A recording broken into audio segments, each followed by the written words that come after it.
അധികം ബുദ്ധിമുട്ടോടു കൂടിയാണ് ഇപ്പോൾ ഈ നിമിഷത്തിൽ ഇവിടെ ഞങ്ങൾ പരിസരവാസികൾ നിൽക്കുന്നത്.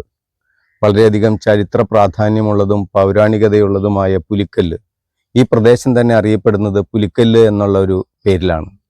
ഇത്രയും മനോഹരവും പ്രകൃതി രമണീയവുമായ ഒരു സ്ഥലത്തെയാണ് നമ്മുടെ കറുകുറ്റി പഞ്ചായത്തിലെ കോൺഗ്രസ് ഭരണസമിതിയുടെ കെടുകാര്യസ്ഥത മൂലം ഇവിടെ നാമാവിശേഷമാക്കാൻ പോകുന്നത്.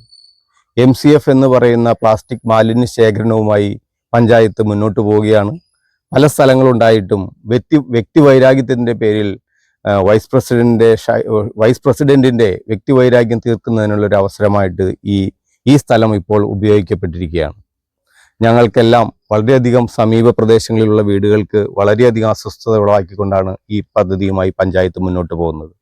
കോടതി വിധികൾ പലതും ഉണ്ടായിട്ടും, മറ്റൊരു സ്ഥലത്ത് പണിയാൻ കോടതി വിധി ഉണ്ടായിട്ടും, അതുപോലെ തന്നെ ഗ്രാമസഭയുടെ നഗ്നമായ ഉറപ്പിനെ പ്രസിഡന്റ് നഗ്നമായി ലംഘിക്കുകയാണ് ഇപ്പോൾ ചെയ്യുന്നത്.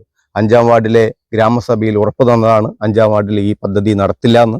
അതിനെല്ലാം കാറ്റിൽ പറത്തിക്കൊണ്ട് പ്രസിഡന്റും വൈസ് പ്രസിഡന്റും ചെയ്യുന്ന ഈ ഒരു അപലപനീയമായ പ്രവൃത്തി എത്രയും വേഗത്തിൽ അത് ഉപേക്ഷിക്കണമെന്നും, ഇത് ജനങ്ങൾക്ക് ഉപകാരപ്രദമായ പാർക്കോ കളിസ്ഥലമോ അല്ലെങ്കിൽ വയോജനങ്ങൾക്കുള്ള ഒരു സംഗതിയായി രൂപാന്തരപ്പെടുത്തണമോ എന്നാണ് ഇപ്പോൾ ഞങ്ങൾ അഭ്യർത്ഥിക്കുന്നത്.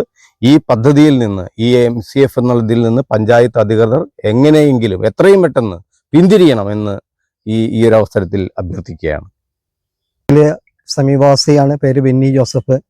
ഈ റവന്യൂവിൻ്റെ ഉടമസ്ഥയിലുള്ള ഈ ഭൂമി ഇവിടെ ജനവാസമില്ല എന്ന് കളക്ടറെ തെറ്റിദ്ധരിപ്പിച്ചിട്ടാണ് മറ്റുള്ള അധികൃതർ ഈ 33 സെന്റ് സ്ഥലം ഈ പഞ്ചായത്തിന് ഇത് എഴുതി കൊടുത്തത്. ബഹുമാനപ്പെട്ട കളക്ടറെ തെറ്റിദ്ധരിപ്പിക്കുകയാണ് ഉണ്ടായിരിക്കുന്നത്. ഈ റവന്യൂ ഭൂമി ഇവിടെ ജനവാസമില്ല എന്നുള്ള റിപ്പോർട്ട് കൊടുത്തിട്ടാണ് പഞ്ചായത്ത് അധികൃതരും വില്ലേജ് അധികൃതരും ഇത് കൊടുത്തിരിക്കുന്നത്. അതുകൊണ്ടാണ് ഇതിവിടെ ബഹുമാനപ്പെട്ട കളക്ടർ ഇത് അനുവദിക്കുവാൻ കാരണമായത്. ഞാനിവിടെ അടുത്ത സമീപവാസിയാണ്. ഈ പുലിക്കല്ല് എന്ന് പറയുന്നത് വളരെ നാളുകളായിട്ട് ഇവിടെ പുലിക്കല്ല് എന്നുള്ള പേരിലാണ് ഈ സ്ഥലം അറിയപ്പെടുക. വളരെ നിസ്സാര സ്ഥലത്ത് കൊണ്ടുവന്ന് ഈ മാലിന്യ സംസ്കരണ കേന്ദ്രം സ്ഥാപിക്കുക എന്നുള്ളത് ഈ പ്രദേശത്തുള്ള അയൽവാസികൾക്കായാലും നാട്ടുകാർക്കായാലും ഇതിലൂടെ സഞ്ചരിക്കുന്നവർക്കായാലും എല്ലാവർക്കും ബുദ്ധിമുട്ടാണ്. ഈ റോഡിനോട് ചേർന്ന് തൊട്ടടുത്ത് തന്നെയാണ് ഈ സ്ഥലം ഉള്ളത് എന്നുള്ളത് എല്ലാവർക്കും അറിയാവുന്ന കാര്യമാണ്. ഈ റോഡിന്റെ വീതി നിന്ന് 3 മീറ്റർ നീക്കിയിട്ട് ഒരു കെട്ടിടം പണിയാനുള്ള സ്ഥലം ഇവിടെ ഇല്ല. കല്ലിനോട് ചേർന്ന് വേണം പണിയാനായിട്ട്. അപ്പൊ ഇത്രയും നല്ല പ്രകൃതി മനോഹരമായ ഈ സ്ഥലം, ഈ പുലിക്കല്ലും മറിഞ്ഞു പോകുന്ന രീതിയിൽ ഒരു കെട്ടിടം പണിത് ഈ മാലിന്യ സംസ്കരണ കേന്ദ്രം ഇവിടെ സ്ഥാപിച്ചു കഴിഞ്ഞാൽ അത് എത്രത്തോളം നല്ലതായിരിക്കും എന്നുള്ളത് ഇതിന് നേതൃത്വം നൽകുന്നവർ ആലോചിച്ചാൽ കൊള്ളാവുന്നതാണ്. വളരെ ബുദ്ധിമുട്ട് നിറഞ്ഞ ഒരു കാര്യമാണ് ഈ മാലിന്യ സംസ്കരണ കേന്ദ്രം.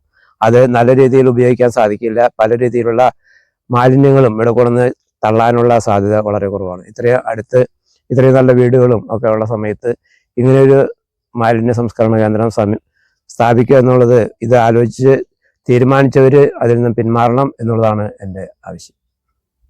പേര് ലിസിയ. ഞാനിവിടെ തൊട്ടടുത്താണ് താമസിക്കുന്നത്. ഇവിടെ ഞങ്ങൾ വൈകുന്നേരങ്ങളിൽ ഇവിടെ വന്നിരിക്കും. പിള്ളേര് കോടി കളിക്കുന്ന സ്ഥലമാണ്. അപ്പൊ ഇവിടെ വന്ന് ഇങ്ങനെ ഇത് വന്ന് കഴിഞ്ഞാൽ കുറെ ആരോഗ്യ പ്രശ്നങ്ങൾ ഉണ്ടാവും. ഇവിടെ നിറച്ചും ചെറിയ പിള്ളേരുകളാണ് ഉള്ളത്. അപ്പൊ അവർക്ക് കളിക്കാൻ ഒരു നല്ലൊരു സ്ഥലം തരാനെങ്കിൽ വളരെ നല്ലൊരു ഉപകാരമായിരിക്കും.